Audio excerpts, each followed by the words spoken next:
Amirul Haji 2025 Profesor Nasaruddin Umar memastikan semua jemaah haji Indonesia telah wukuf di Arafah. Tidak ada satupun jemaah yang tertinggal ke Arafah, kecuali mereka yang dirawat di rumah sakit dan tidak bisa bergerak. Bahkan jemaah yang sakit juga telah dibadalkan wukufnya oleh petugas. Lansia, disabilitas, dan jemaah uzur juga ikut safari wukuf. Nasaruddin pada Jumat 6 Juni 2025 menyampaikan ini usai lempar jumrah Akabah di Mina. Menurutnya, seluruh jamaah sudah keluar dari Musdalifah sejak pagi. Sebelum siang terik, jamaah sudah berada di tenda Mina.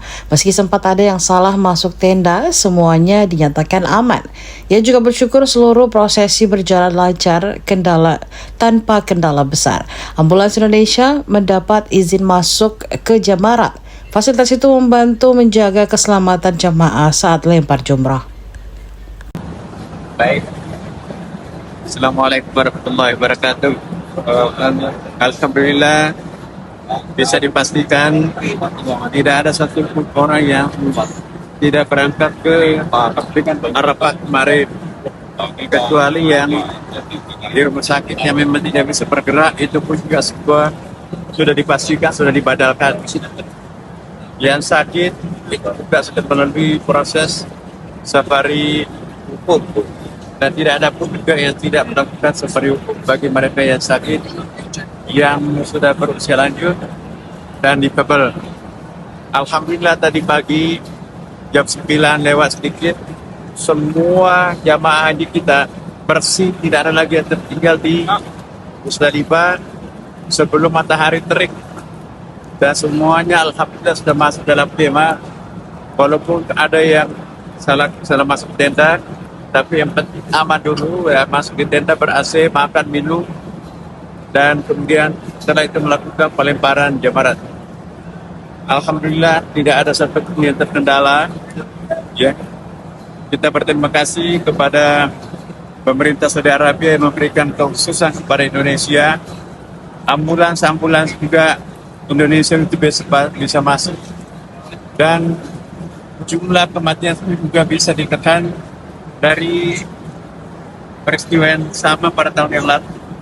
Tadi sekitar 120 orang, sudah tidak bertambah. Pada tahun lalu sekitar hampir 400, tahun 2003 itu hampir 800. Kita pada hari H itu lewat yang meninggal alhamdulillah baru 150-an. Nah, berarti kita berharap semoga tidak terjadi lonjakan di akhir-akhir dan tidak ada sesuatu yang luar biasa. Nah, ini semuanya berkat doa dari Bapak Ibu di tanah air, mendoakan keluarganya, dan kami juga di sini berdoa untuk Bapak Ibu di tanah air, termasuk juga alhamdulillah masih sempat juga mendoakan PSSI menang pada satu di Arafah ini. Saya ingin sampaikan pada kesempatan ini, walaupun sudah selesai hari hanya ya wukuf di Arafah, tapi tidak boleh kita memandang enteng medan ya. Suhu panas masih tetap 50 derajat di siang hari, dan juga jangan memandang enteng tempat yang dekat, tapi kalau dijalanin jauh. Pandangan kita itu kadang-kadang tertipu ya. Mau kemana, nengok keluarganya, hindari. Jam 10 sampai jam 4 sore tidak boleh ada yang berkeliaran di luar kemah.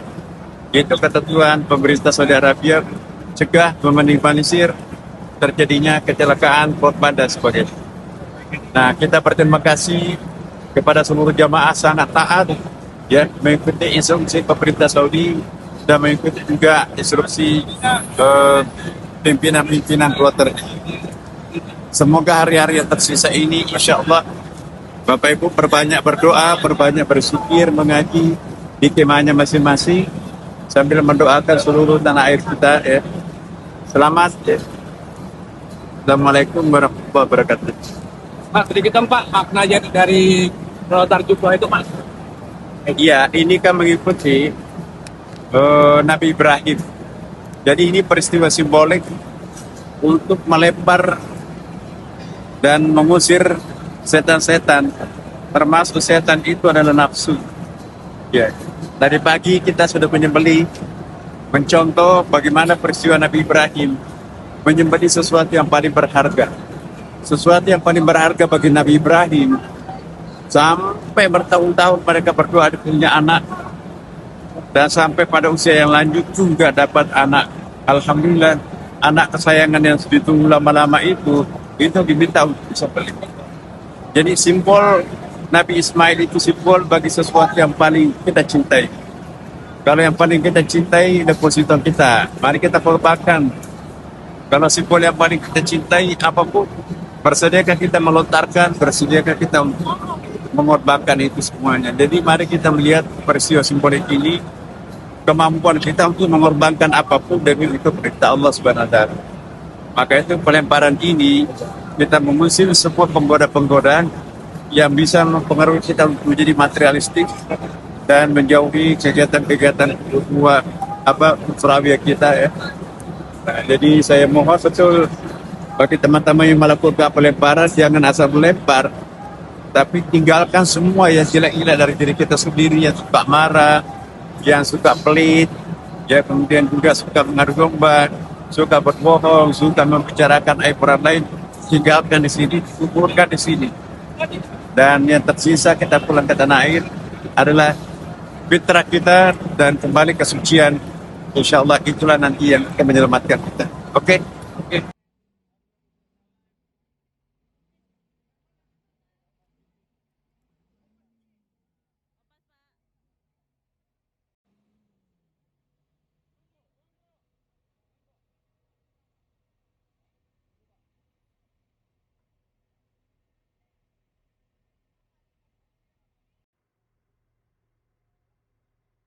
Download Tribun X sekarang, menghadirkan lokal menjadi Indonesia.